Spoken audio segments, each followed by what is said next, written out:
नीट paper फुटी प्रकरणी दिल्लीत सुरू असलेल्या विद्यार्थी आंदोलनात वर्धा जिल्ह्यातील युवक नेत्यांनी सहभाग घेत विद्यार्थ्यांच्या मागण्यांना पाठिंबा दिला।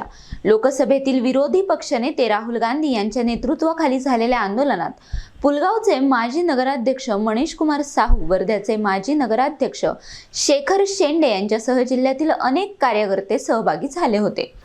पंतप्रधान निवासाबाहेर झालेल्या या आंदोलनात हिंगणघाटचे प्रवीण उपासे, बंडू डफळे आणि विक्रांत डेहणे यांनीही सहभाग नोंदवला। मनीष कुमार साहू यांनी देशाचे भविष्य विद्यार्थ्यांच्या हाती असून त्यांच्या भविष्याशी खेळणे दुर्दैवी असल्याचे सांगितले।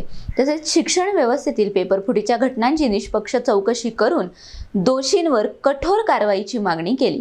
केंद्रीय शिक्षण मंत्र्यांनी नैतिक जबाबदारी स्वीकारून राजीनामा द्यावा अशी मागणी करत शांततापूर्ण आंदोलन करणाऱ्या विद्यार्थ्यांवरील व राहुल प्रियांका गांधींवरील पोलीस कारवाईचा त्यांनी निषेध केला।